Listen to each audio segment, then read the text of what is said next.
कृपया लाइक और सब्सक्राइब करिएगा। पांडवों के स्वर्गारोहण की कहानी।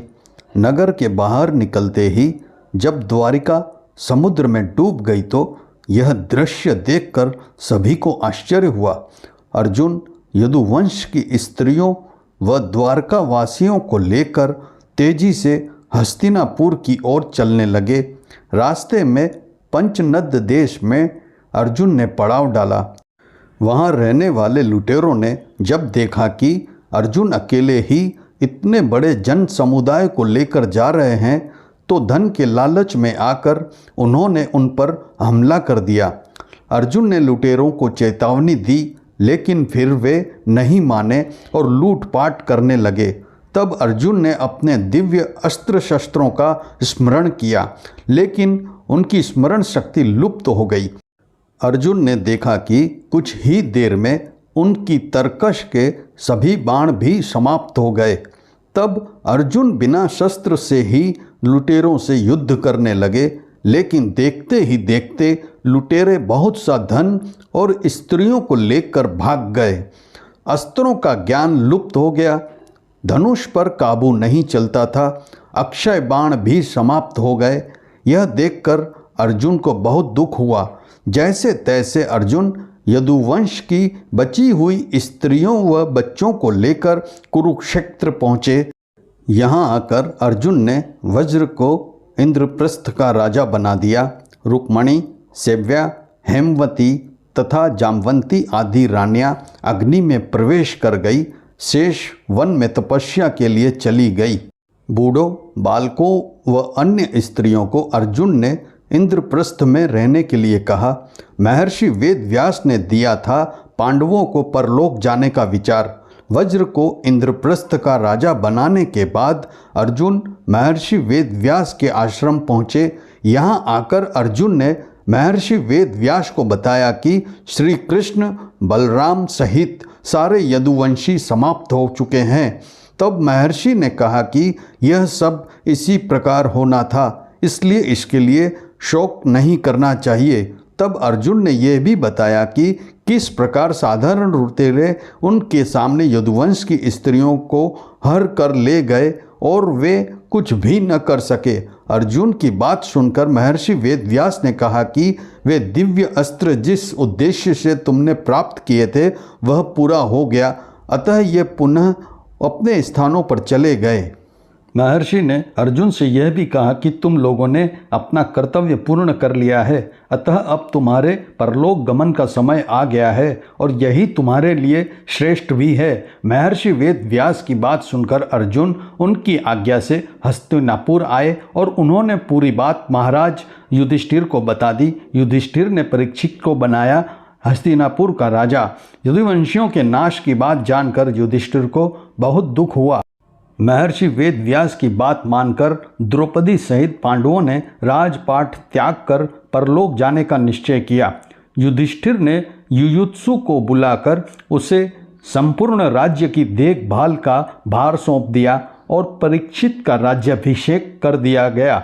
युधिष्ठिर ने सुभद्रा से कहा कि आज से परीक्षित हस्तिनापुर का तथा वज्र इंद्रप्रस्थ का राजा है, अतः तुम इन दोनों पर समान रूप से स्नेह रखना। इसके बाद पांडवों ने अपने मामा वसुदेव व श्री कृष्ण तथा बलराम आदि का विधिवत तर्पण व श्राद्ध किया। इसके बाद पांडवों व द्रौपदी ने साधुओं के वस्त्र धारण किए और स्वर्ग जाने के लिए निकल पड़े।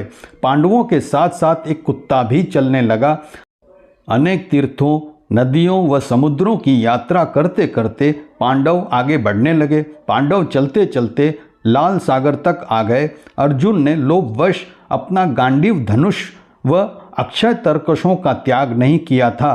तभी वहां अग्निदेव उपस्थित हुए और उन्होंने अर्जुन से गांडीव धनुष और अक्षय तरकशों का त्याग करने के लिए कहा। अर्जुन ने ऐसा ही किया। पांडवों ने पृथ्वी की परिक्रमा पूरी करने की इच्छा से उत्तर दिशा की ओर यात्रा की। सबसे पहले द्रौपदी गिरी थी। स्वर्ग जाने के रास्ते में यात्रा करते करते पांडव हिमालय तक पहुंच गए। हिमालय लांघ कर पांडव आगे बढ़े तो उन्हें बालू का समुद्र दिखाई पड़ा।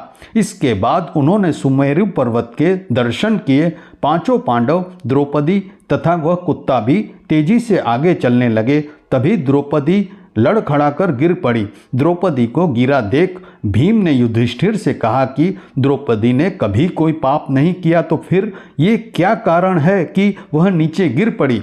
युधिष्ठिर ने कहा कि द्रौपदी हम सभी में अर्जुन को अधिक प्रेम करती थी, इसलिए उसके साथ ऐसा हुआ है। ऐसा कहकर युधिष्ठिर द्रौपदी को देखे बिना ही आगे बढ़ गए।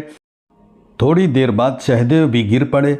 भीमसेन ने सहदेव के गिरने का कारण पूछा तो युधिष्ठिर ने बताया कि सहदेव किसी को अपने जैसा विद्वान नहीं समझता था, इसी दोष के कारण इसे आज गिरना पड़ा है।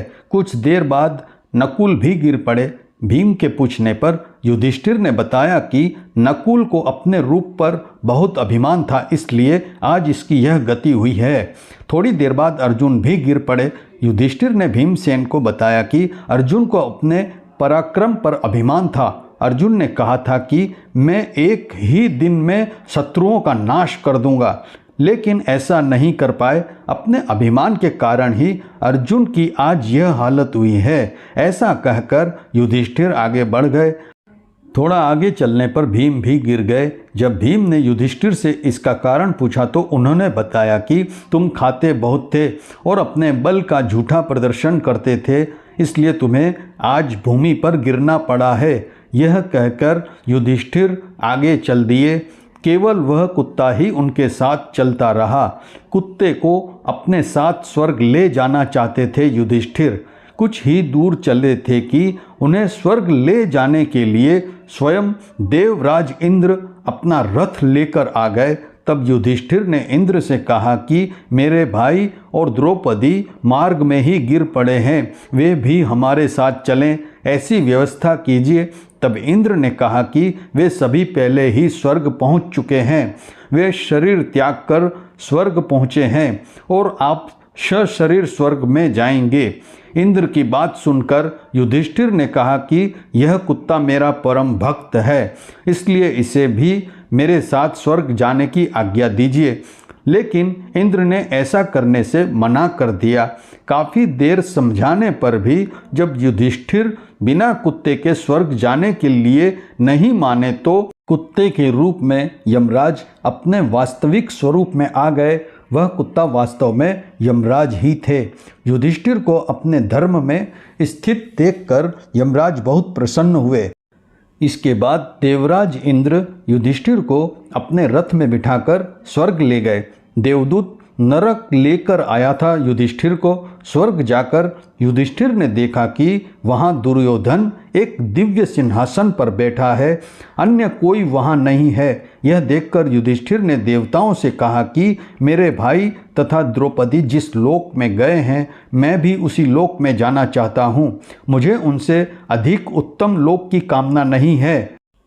तब देवताओं ने कहा कि यदि आपकी ऐसी ही इच्छा है तो आप इस देवदूत के साथ चले जाइए, यह आपको आपके भाइयों के पास पहुंचा देगा। युधिष्ठिर उस देवदूत के साथ चले गए। देवदूत युधिष्ठिर को ऐसे मार्ग पर ले गया जो बहुत खराब था। उस मार्ग पर घोर अंधकार था। उसके चारों ओर से बदबू आ रही थी। इधर उधर मुर्दे दिखाई दे रहे थे। लोहे की चोंच वाले कोए और गिद्ध मंडरा रहे थे। वह असीपत्र नामक नरक था। वहाँ की दुर्गंध से तंग आकर युधिष्ठिर ने देवदूत से पूछा कि हमें इस मार्ग पर और कितनी दूर चलना है और मेरे भाई कहाँ है। युधिष्ठिर की बात सुनकर देवदूत बोला कि देवताओं ने कहा था कि जब आप थक जाएं तो आपको लौटा लाऊं। यदि आप थक गए हो तो हम पुनः लौट चलते हैं। युधिष्ठिर ने ऐसा ही करने का निश्चय किया, इसलिए युधिष्ठिर को देखना पड़ा था नरक। जब युधिष्ठिर वापस लौटने लगे तो उन्हें दुखी लोगों की आवाज़ सुनाई दी। वे युधिष्ठिर से कुछ देर वहीं रुकने के लिए कह रहे थे। युधिष्ठिर ने जब उनसे उनका परिचय पूछा तो उन्होंने कर्ण, भीम, अर्जुन, नकुल, सहदेव व द्रौपदी के रूप में अपना परिचय दिया। तब युधिष्ठिर ने उस देवदूत से कहा कि तुम पुनः देवताओं के पास लौट जाओ। मेरे यहाँ रहने से यदि मेरे भाइयों को सुख मिलता है तो मैं इस दुर्गम स्थान पर ही रहूँगा। देवदूत ने यह बात जाकर देवराज इंद्र को बता दी। युधिष्ठिर को उस स्थान पर अभी कुछ ही समय बीता था कि सभी देवता वहां आ गए। देवताओं के आते ही वहां सुगंधित हवा चलने लगी, मार्ग पर प्रकाश छा गया। तब देवराज इंद्र ने युधिष्ठिर को बताया कि तुमने अश्वत्थामा के मरने की बात कहकर छल से द्रोणाचार्य को उनके पुत्र की मृत्यु का विश्वास दिलाया था। इसी के परिणाम स्वरूप तुम्हें भी छल से ही कुछ देर नरक के दर्शन पड़े। अब तुम मेरे साथ स्वर्ग चलो, वहाँ तुम्हारे भाई व अन्य वीर पहले ही पहुँच गए हैं। गंगा नदी में स्नान कर मानव शरीर त्यागा था युधिष्ठिर ने। देवराज इंद्र के कहने पर युधिष्ठिर ने देव नदी गंगा में स्नान किया। स्नान करते ही उन्होंने मानव शरीर त्याग करके दिव्य शरीर धारण कर लिया। इसके बाद बहुत से महर्षि उनकी स्तुति करते हुए उन्हें उस स्थान पर ले गए जहां उनके चारों भाई कर्ण, भीष्म, धृतराष्ट्र, द्रौपदी आदि आनंद पूर्वक विराजमान थे। वह भगवान का परम धाम था। युधिष्ठिर ने वहां श्री कृष्ण के दर्शन किए। अर्जुन उनकी सेवा कर रहे थे। युधिष्ठिर को आया देख श्री कृष्ण व अर्जुन ने उनका स्वागत किया। युधिष्ठिर ने देखा कि भीम पहले की तरह शरीर धारण किए वायु देवता के पास बैठे थे। कर्ण को सूर्य के समान स्वरूप धारण किए हुए बैठे देखा। नकुल व सहदेव अश्विनी कुमारों के साथ बैठे थे। देवराज इंद्र ने युधिष्ठिर को बताया कि ये जो साक्षात भगवती लक्ष्मी दिखाई दे रही है, इनके अंश से ही द्रौपदी का जन्म हुआ था।